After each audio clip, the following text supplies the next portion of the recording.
हमारी आज की कहानी है राजा की योग्यता।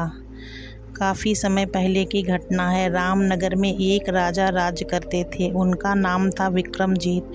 वह बहुत ही दयावान और दयालु राजा थे। राजा की वीरता की चर्चा दूर दूर तक थी। भगवान ने उसे यश, कीर्ति, सम्मान, संपत्ति सब कुछ दिया था। अगर कुछ नहीं था तो उसके पास संतान का सुख नहीं था। एक दिन राजा बहुत बीमार पड़ गए। उनकी बीमारी का इलाज बहुत कराया गया, लेकिन वह ठीक नहीं हुए। उनकी बीमारी लगातार बढ़ती जा रही थी। राजा को एहसास होने लगा था कि उसका अंतिम समय निकट आ रहा है। मेरे मरने के बाद राज्य कौन संभालेगा, कौन राजा का पद संभालेगा? इस समस्या को जितना भी राजा सुलझाता वो उतना ही उलझती जाती थी। अंत में जब कोई उपाय न सूझा तो उन्होंने अपने विश्वसनीय मंत्री को अपने पास बुलाया और विचार विमर्श करने लगा। जब कोई उपाय समझ में नहीं आया तो राजा ने कहा, मंत्री जी, अब मेरा अंतिम समय निकट आ चुका है। मैं कुछ दिनों का ही मेहमान हूँ। मेरे मरने के बाद मेरी भोली भाली प्रजा को कोई कष्ट नहीं होना चाहिए। यह मेरी अंतिम इच्छा है। आप 2-3 दिन के अंदर ही किसी सही आदमी को ढूंढ कर लाइए, जिसे राजपाट सौंप कर मैं आराम से मर सकूं। मंत्री जी को भी आभास हो चुका था कि राजा का अंतिम समय पास आ गया है। फिर भी राजा के मुंह से यह बात सुनकर मंत्री जी दुखी हो गए। उनकी आंखों में आंसू आ गए। अपने आप को वश में रखते हुए उन्होंने कहा, महाराज, आपके राज्य में जो सुख हमने पाया है वह किसी और के राज्य में कहाँ मिलेगा। लेकिन फिर भी आप सही सोच रहे हैं। आपके आदेश के मुताबिक 2 दिन पहले ही मैंने जासूसों को नगर के चारों तरफ दौड़ा दिया है। उम्मीद है कि कल परसों तक कोई न कोई शुभ समाचार जरूर मिलेगा। मंत्री जी की बात सुनकर राजा ने राहत की सांस ली। उसकी आंखों में उम्मीद की किरण जाग उठी। इस अच्छे प्रबंध को करने के लिए राजा ने मंत्री को धन्यवाद दिया। मगर अगले ही दिन राजा की हालत बिगड़ गई। राजवैद्य को बुलाया गया। उन्होंने राजा को बताया, महाराज, आप कुछ देर के ही मेहमान हैं। इतना कहकर वह रोने लगा। मौत को इतने निकट होते हुए भी राजा मुस्कुरा रहा था। वह कुछ क्षण रुककर बोला, राजवैद्य जी, आप ही कुछ नहीं कर पाए तो फिर भला मैं क्या कर सकता हूँ। इतना कहते हुए राजा ने किसी अदृश्य शक्ति के सामने अपने दोनों हाथों को जोड़ दिया और फिर बोला, मंत्री जी कहाँ चले गए? मैं आपके पास हूँ महाराज, क्या आदेश है? मंत्री जी ने निकट आकर पूछा। कुछ प्रबंध हुआ? मैं बहुत शर्मिंदा हूँ महाराज, अभी कोई जासूस वापस नहीं आया। मंत्री ने कहा, तो फिर मेरा आदेश लिखें और हस्ताक्षर ले लें। राजा ने अपनी सांसों पर काबू पाते हुए कहा, बोलिए महाराज। जब मेरा अंतिम संस्कार करके राजमहल की तरफ लौटें और दरवाजे पर जो भी आदमी मिले तो मेरी आज्ञा के अनुसार उसे 6 साल के लिए राजा बना दिया जाए। फिर 6 साल के बाद? मंत्री ने पूछा। 6 साल के बाद उसे पहले वाले भयानक जंगल में जंगली जानवरों का भोजन बनने के लिए छोड़ दें। यह काम करने के लौटने पर फिर इसी तरीके से राजा चुन लें। जब कोई योग्य राजा न मिल जाए तब तक यही कार्रवाई चलती रहे। राजा ने अपनी बात को बड़ी मुश्किल से पूरा किया और हस्ताक्षर करके उसने अपने प्राण त्याग दिए। ऐसा लग रहा था जैसे यही काम करने के लिए राजा के शरीर में प्राण बाकी थे। वैसे तो बड़ा अजीब आदेश था, लेकिन राजा का आदेश था, इसलिए मंत्री को पूरा तो करना ही था। जब सब लोग राजा का अंतिम संस्कार करके वापस लौटे तो उन्होंने राजमहल के दरवाजे पर एक शराबी को देखा। मंत्री ये देखकर बड़े परेशान हुए। फिर भी वे कर ही क्या सकते थे, ये तो राजा का आदेश था। उसको राजा बनाने के लिए मंत्री नौकरों ने उसे पकड़वा लिया। अरे भाई, तुम लोग मुझे क्यों पकड़ रहे हो? मैंने तुम्हारा क्या बिगाड़ा है? वह लड़खड़ाते हुए सेवकों से बोला, अरे हम तुम्हें राजा बनाएंगे। मैंने कौन सा पाप किया है जो मुझे राजा बनाओगे? राजा तो मेरा बेटा है, वह अकड़ कर बोला। लेकिन अब तो वह मर गया है, एक सेवक ने मुस्कुराते हुए बताया। इतना सुनते ही शराबी ज़ोर ज़ोर से चिल्लाने लगा, हाय मेरा बेटा मर गया। उसकी बातों को सुनकर सभी सैनिक हंसने लगे। वे किसी तरह पकड़कर उसे मंत्री के पास लाए। जब वह शराबी होश में आया तो मंत्री जी ने उसे विधि पूर्वक राजगद्दी पर बैठा दिया। उसे राजा के सभी कर्तव्य और अधिकार समझा दिए। मंत्री ने उसे यह भी बता दिया कि यहाँ के नियम के अनुसार उसे 6 साल के लिए राजा बनाया गया है। उसके बाद उसे भयानक जंगलों में छुड़वा दिया जाएगा, जानवरों को भोजन बनने के लिए। राजा बन जाने के बाद उस शराबी की खुशी का ठिकाना ही नहीं था। उसे राज व्यवस्था से क्या लेना देना था, सारा बोझ मंत्री जी के कंधों पर था। वह रोज़ नई नई शराब पीता, उसे बाकी और किसी काम से कोई मतलब नहीं था। इस प्रकार वक्त गुजरने लगा। शासन और अवधि समाप्त होते ही मंत्री ने उसे राजा के यहाँ का नियम बताया। इतना सुनते ही वह परेशान हो गया। वह या तो जानता था कि जंगल में जाना पड़ेगा। उसने मंत्री जी से प्रार्थना की, मंत्री जी मुझे 1 दिन का समय और दे दीजिए। मैंने पास के शहर से बढ़िया शराब मंगवाई है। आज या कल में सेवक उसे ले आएंगे, उसका जायका और चख लूँ। मंत्री जी ने हंसकर बोले, अबे नालायक, जब तू 6 सालों में उस बढ़िया शराब का जायका नहीं चख सका तो 1 दिन में क्या जायका लेगा।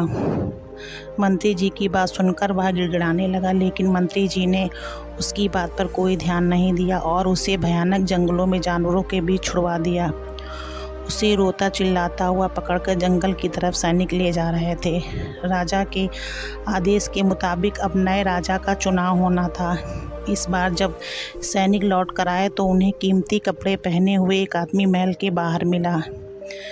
नियम के मुताबिक उसे भी राजा बनने के लिए पकड़कर लाया गया। यह तो सुनकर प्रसन्नता से उछल पड़ा। उसने मंत्री के सामने पेश किया गया। वह बहुत खुश था। मंत्री ने उसे खुश होते देखकर बताया, यह सच है कि यहाँ के नियम के अनुसार आपको राजपाट मिल रहा है, लेकिन आपकी यह खुशी ज़्यादा दिन तक नहीं रहेगी। वह कैसे?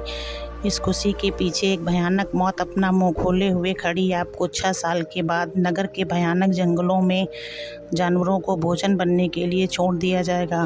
मंत्री जी ने राजा का आदेश समझाया। इतनी बात सुनने के बाद उस युवक की खुशी में कोई कमी नहीं थी।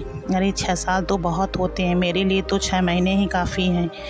इतने दिनों के अंदर मैं तो पूरी जीवन का सुख पा जाऊंगा, उसने सोचा। मंत्री जी ने विधि पूर्वक उसका राज तिलक कर दिया। उस आदमी को अच्छे अच्छे कपड़े पहनने का शौक़ तो था ही। राजगद्दी पर बैठते उसने पूरे नगर में ऐलान कर दिया, बढ़िया से बढ़िया दर्जी को बुलवाया जाए।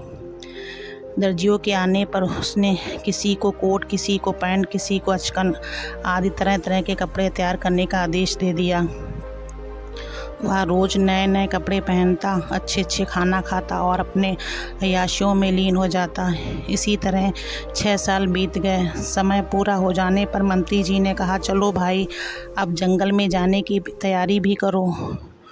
उसने उस शराबी की तरह गिड़गिड़ाते हुए वही बात कही, 1 दिन और रुक जाओ, मैंने बहुत कीमती सुंदर कपड़े तैयार करवाए हैं। जैसे ही वह तैयार हो जाएंगे मैं उसे पहनकर तुरंत तुम्हारी आज्ञा का पालन करूंगा।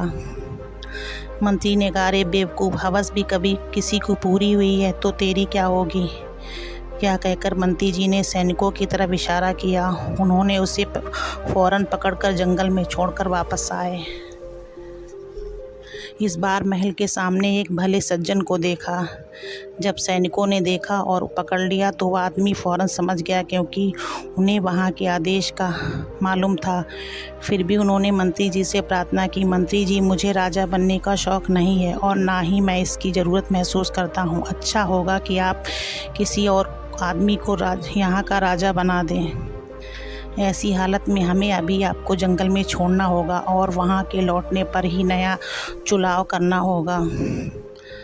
हम विवश हैं, आपकी जैसी इच्छा वैसा ही किया जाए, मंत्री ने कहा। इस प्रकार बैठे बिठाए मौत के शिकंजे में जाने से तो यही अच्छा होगा कि राजा बनना ही मंजूर कर लें। इसलिए उसे भले व्यक्ति ने राजा बनना स्वीकार कर लिया। जिस समय वह पद का भार संभालने जा रहा था, उस व्यक्ति ने मन ही मन विचार किया और आगे के कार्य को निर्धारित कर लिए। अब उसकी सारी चिंताएं दूर हो गई थीं। अगले रोज़ महल में आते ही उसने सभी विभागों का हिसाब किताब मांगा, सभी लोगों का निरीक्षण किया, अच्छी से अच्छी व्यवस्था बनने की आज्ञा दे दी। पिछले 12 सालों में राजा योग्य न होने पर शासन में अनेक बुराइयों ने जन्म ले लिया था। उसने उन बुराइयों पर ध्यान न देकर खत्म करने का आदेश दिया।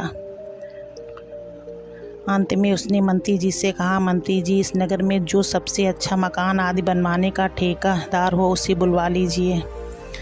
जैसा आपका आदेश। आते ही ठेकेदार ने अदब से पूछा, सेवक के लिए क्या आज्ञा महाराज?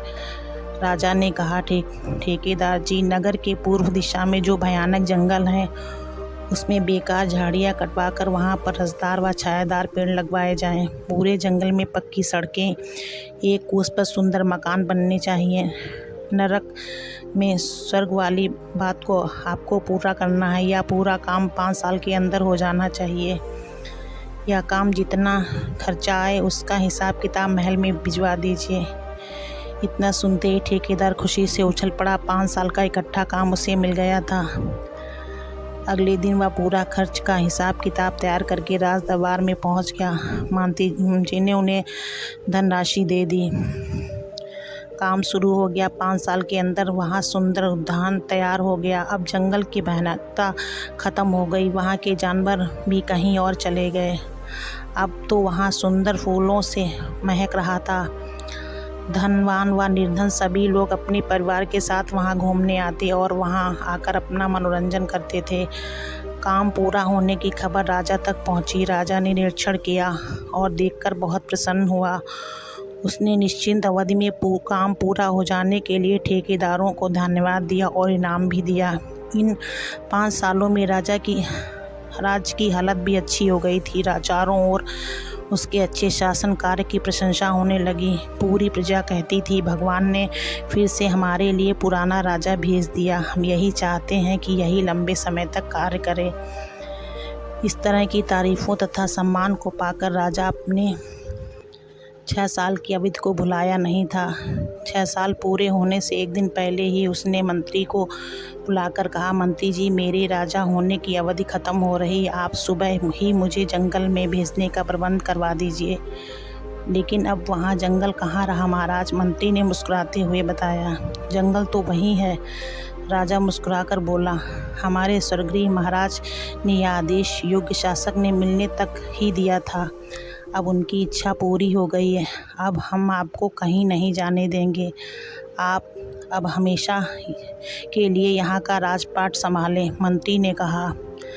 राजा ने बात सुनकर सदा के लिए राजपाट संभालने के लिए तैयार हो गया। इस कहानी से हमें यह शिक्षा मिलती है कि व्यक्ति अपनी अच्छी आदतों की वजह से हर किसी के दिल में अपना स्थान बना लेता है और सम्मान का पात्र भी बन जाता है। इसलिए हमें अच्छे कार्य करने चाहिए ताकि हम भी सम्मान के अधिकारी बन सकें। अगर आपको हमारी वीडियो अच्छी लगे तो वीडियो को लाइक करें, शेयर करें। चैनल पर नए हैं तो प्लीज़ चैनल को सब्सक्राइब कर लें।